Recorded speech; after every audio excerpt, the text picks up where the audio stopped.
Okay, so get this. Today we're diving into Bitcoin, but, and here's the kicker, not the usual to buy or not to buy talk. We're going way deeper, folks. Deeper, yeah. We're talking Bitcoin as an insurance policy. Hmm. Not just for your own pocket, but for entire countries. I like it.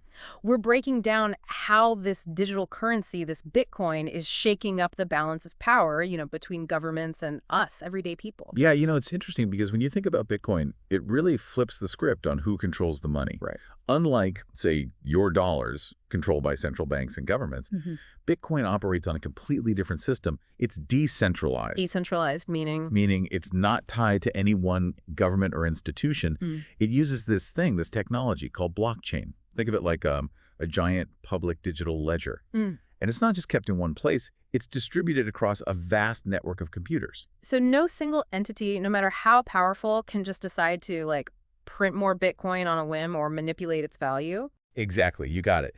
And that's what makes it so intriguing, especially for people living under authoritarian regimes or in countries facing economic instability. So let's get real world here for a second. You're living in, say, Venezuela, where hyperinflation has ravaged the local currency.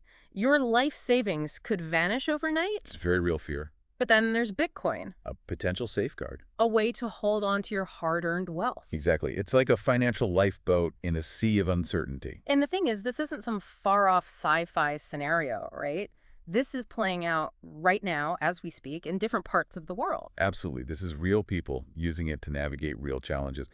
And the truly fascinating part, this concept of individual empowerment, it doesn't stop there. It could actually scale up to the national level. So we're not just talking about securing personal savings. We're talking about potentially stabilizing entire economies. Now, that's a deep dive. So you've got individuals taking control, but how does this lifeboat idea, how does that work for a whole country? Right. So that's where this idea of Bitcoin as a reserve asset comes in. It's fascinating, really. Reserve asset, meaning? Think of it like instead of a government holding gold reserves, they hold Bitcoin. Some economists are saying countries facing crazy inflation or sanctions, this could be their way out. Wow, a way to stabilize their own currencies, even bypass the traditional financial systems. That's a bold move. It is. And it's shaking things up because not everyone's happy. This article, it mentioned China's not exactly thrilled with Bitcoin. Yeah, they're pushing their own digital currency, right? The digital yuan. Exactly. And it's like the opposite of Bitcoin in a way. Opposite how? Well, Bitcoin, it's all about decentralization. Nobody controls it. Right. But the digital yuan, that's issued and controlled completely by the Chinese government. So it's centralized, trackable. Total control. Gives them a window into financial transactions like never before. Fits right in with, their desire for control. Bitcoin throws a wrench in that. A wrench, huh? So you've got these two digital currencies kind of battling it out. One's all about individual freedom. The other's about government control. It's a tug of war, yeah. And it's not just about China either.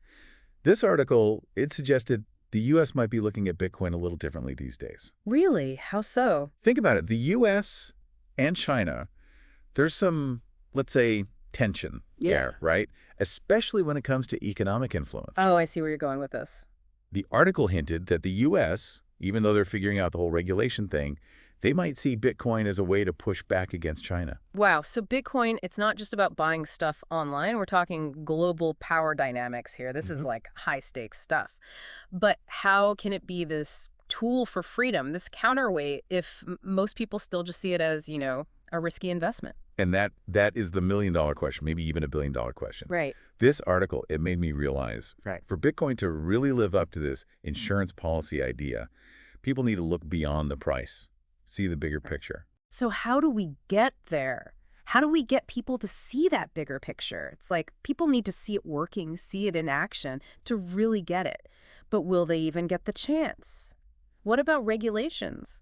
This article made it seem like the future of Bitcoin in the U.S., well, kind of up in the air. Yeah, it's a bit of a waiting game, honestly. The regulations, they're all over the place still, Nobody's quite sure which way it'll swing. So depending on who's in charge, who's calling the shots, Bitcoin could be seen as this great opportunity, a way to boost innovation, competition, all that good stuff. Right, a pro-innovation government, they're going to love that potential. But then you've got the other side, the more traditional folks, maybe they see Bitcoin as this, this threat, something to be controlled, maybe even shut down completely. Exactly, and with all that uncertainty swirling around, It's tough to say how the regulation game will play out in the long run. No crystal ball for that, huh? Mm. But, reading this article, it really hit me. Bitcoin, it doesn't really care about any one country's approval, does it? It exists outside of all that, independent of any government or central bank. Like, it's got a mind of its own, this technology, this idea. And that's the beauty of decentralization, right? You can't just shut it down. It's resilient. Even if one country, they try to put up walls, it'll just pop up somewhere else. The people, the ones who believe in it, use it. They're the ones with the power. That's kind of a powerful thought when you think about it, and it makes me realize this whole thing, it's bigger than Bitcoin, isn't it? It's about how power is shifting in the digital age, especially. This back and forth between individuals, governments, technology. It's fascinating. I know, right? It's like we're rewriting the rules of the game as we speak. How we think about money, control, even freedom itself. It's all in flux. Bitcoin's just one piece of the puzzle, but man, what a piece. Makes you wonder what's next. Could we actually see a world where digital currencies like Bitcoin, they're the big players, where they challenge the whole system the way things have always been done? It's not impossible, right? I mean, the possibilities are pretty mind-blowing when you really think about it. Mind-blowing is a good word for it. This deep dive, it's been a journey for sure. We started with this insurance policy idea, and look where we ended up. Blockchain, global power shifts, the future of money. That's the thing about Bitcoin. It takes you to some unexpected places. It certainly does. It's a wild ride, and it shows no signs of slowing down. Absolutely not. So next time you hear about Bitcoin, remember, it's more than just the price tag. It's about potential, about choices, and hey, maybe even about the future of how we connect with each other, with money, with the world. What will you do with that knowledge? Something to think about.